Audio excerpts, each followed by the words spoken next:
Okay, we are going to do the gathering assignment, and this is going to be different than the assignment you did in the beginning, because we're going to not only learn how to make good quality gathers, and if you look here at your assignment sheet, that's what I'm kind of looking at. You're also going to learn about the ratio, and we've got 3 different ratios that we're going to use so you can see the difference. And you're also going to learn about how grain affects your gathers.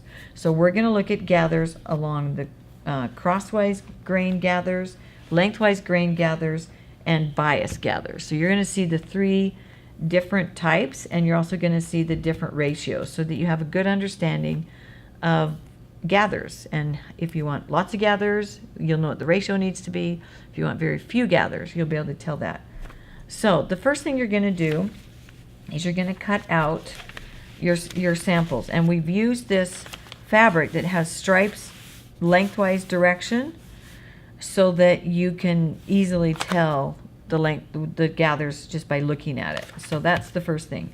So what you're going to do, and it says on the pattern I'm using says cut 2.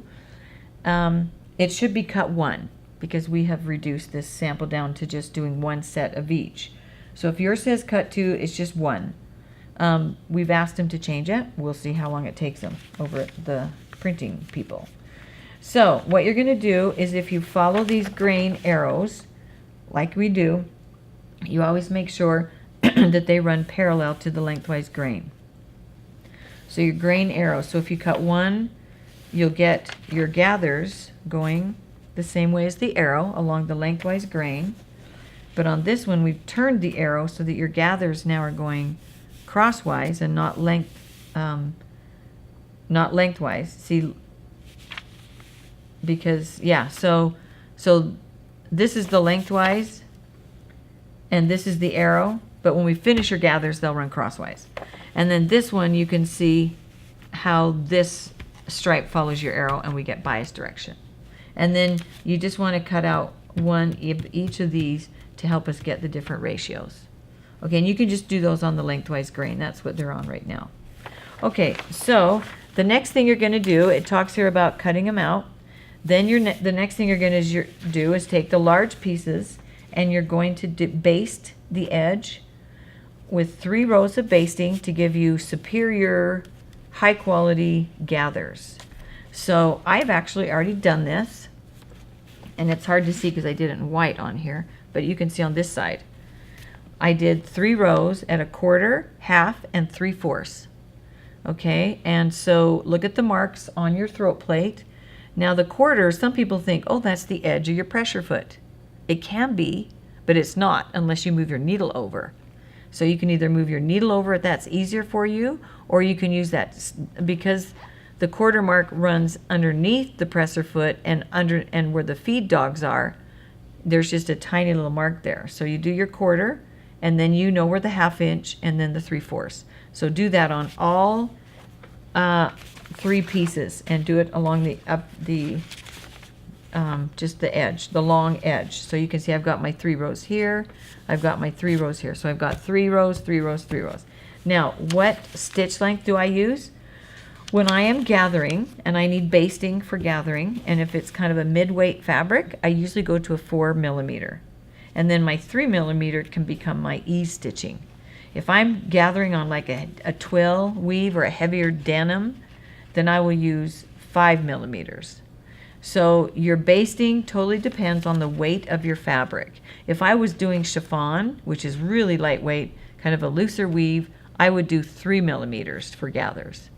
So you can see how you gauge your gathering basting stitch dependent on the weight of your fabric. Okay, now along with this assignment, you have a chart to do. And we're going to talk about the first one, we're going to discuss it.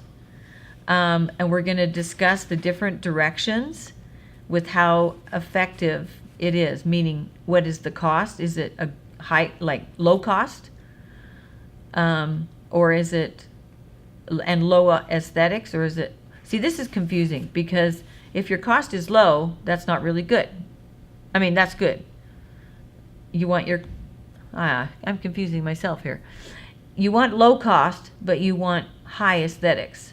So when we do high and low and we label it, just remember we want kind of opposite of what's that. So if you don't want to use the high and low, you could also rank it as best and worst, if that helps you. So number one, if you want to just write in there best or high, but under low, maybe put the worst.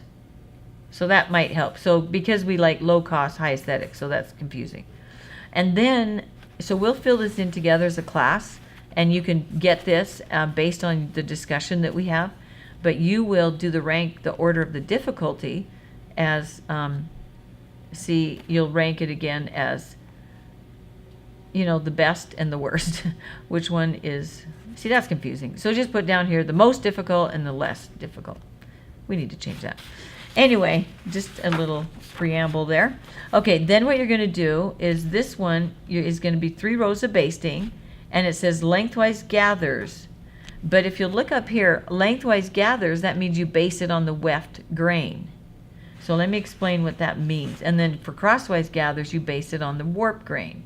So basically, wherever you based it, it's opposite of the direction that your gathers will end up falling.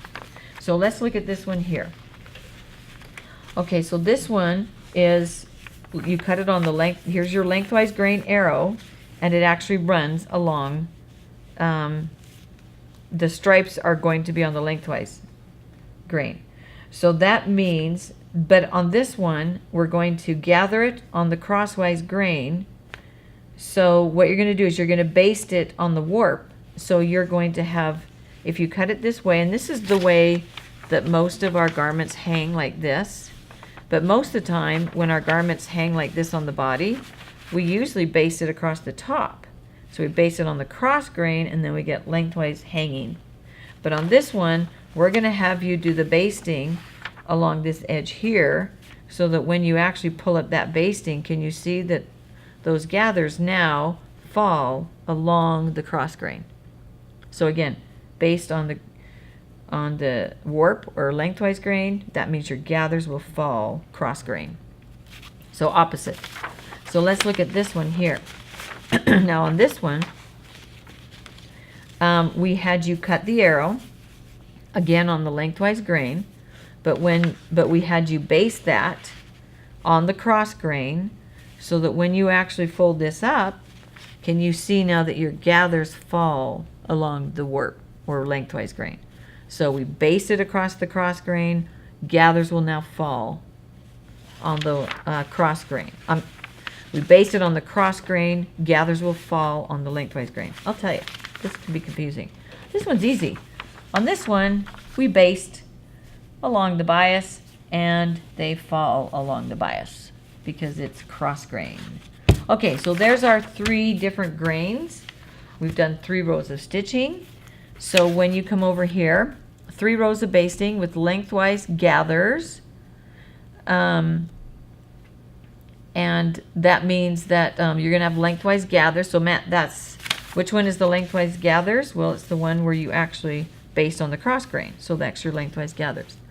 And then on this one, 3 rows of basting with crosswise gathers. Okay, and that's the one where we based on the lengthwise grain, we get the crosswise gathers. And then this one is the bias. So these are the 3, 1, 2, 3. So you're going to gauge whether it was easy, the gatherability. Was it easy or difficult? See, this is an easier chart to use here. And then you're going to write down your inhibiting factors. This is what made it hard. And your enhancing factors. This is what made it easy. So you're going to fill this whole chart in. You're going to fill this part in, and you're going to fill this part in from your own experience sewing these. The first 2 will be from a discussion. So let's go now to how we sew them. Okay, so let's take the directions here. So we've done our basting. Now it says do not backstitch, of course, and you have to leave thread tails. We know that. So now you're going to match the 3 short strips with the 3 longer pieces to get your different ratios.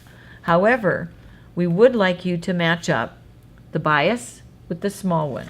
So I'm going to match that one to that one, and this, it doesn't matter. I'm just going to go like this. All right? So the first thing you're going to do, because we have to match it up here, we can match up the 2 ends. We need to match the middle. So I'm going to take this, and I'm going to fold that in half, and I'm going to put a little snip right there. So that's half. Okay, so that matches up to the middle of this. So before I start to gather this, I'm going to do the same thing. I'm going to go like this, and then I'm going to put just a tiny little snip or a pin, and then I'm going to match those up. Okay, so now the next thing I'm going to do is I'm going to go right sides together. So I'm going to go ahead and match up that middle, that little snip that I did. This would be like a notch or something that you would have on your pattern. And I'm going to pin that. However, you want to do the gather side up so you can see what you're doing. So put this in the back, but right sides together. And I'm going to put a pin here, and I like to put the pin through the half inch and the 3/4 because I'm going to permanent stitch right there. So I want to make sure I get that in that pin. And then over on this side now, I am going to match this end. So I usually match up my gathers where they go before I even start. Okay? And then I'll go to this side. So I haven't even pulled up the gathers yet. I've just matched it up good. Okay? And on this one, be careful that your pins don't go where your stitching is. It'll be hard to pull your basting. Okay, so now I know that if I make this match this, I'll get that evenly distributed better. I could go a step further and mark this in half and mark this in half. Or sometimes I go like this, and I kind of just do a little indent, and then I bring those two together. So I'll do that so you can kind of see how you kind of start to match up all your edges. So let's go over here. So can you see how I'm going to the middle on this and this? And I'm just kind of pressing so that I get a little bit of a mark, and then I'm bringing those together. But you can mark it, and this is a small row of gathers, so this is easier to do. Okay, so now I've got this really distributed evenly. The next thing I'm going to do is pull my basting thread so that I can get some little folds. So what I'm going to do is I'm going to take, because I actually did my basting on the right side, I'm going to take my bobbin thread, which is a little easier to pull, and I'm going to put all 3 threads together, and I'm just going to take the one layer and I'm going to start pulling that. Okay, and what I like to do is pull it until I get it the same length, and then I can go back and make sure they are nice little consistent folds. So I'm just going to pull that a little bit further. Okay, and if one pulls a little bit more than the other, sometimes I'll pull one individually, but they usually, if I hung on to them good, they usually work out. Okay, so now I'm going to go to the middle, and I'm going to take a little bit of those gathers out so that they are even. Okay, so the lengths are now even, but if you look at this, you can see I've got a flat spot and a bunch of little folds. So the next thing I'm going to do is I'm going to go in there, and I'm going to try to distribute those gathers. I'm not going to add or take away. I'm just going to try and distribute them so that they're more even. Okay, so that looks pretty good. Then I'm going to come over here. Now look, I've pulled too many gathers in there, so I've got to pull some out. So I just take some out, and that I'm just going to take a little bit more out until okay, that looks pretty good. Now, because I don't want to add gathers or take away, let me grab my bobbin threads again. Now what I'm going to do is I'm going to wrap these around my pin. Let me get that better. Okay. Okay, wrap those around your pin in a figure 8, and that anchors them so it's not going to go anywhere. Now I can come back and I can actually distribute those little folds so that they go all the way along that length. Okay, look how beautiful, absolutely beautiful. Okay, and then I'm going to do the same thing to the other side. Okay, so let me work on that, and then we'll stitch them permanently.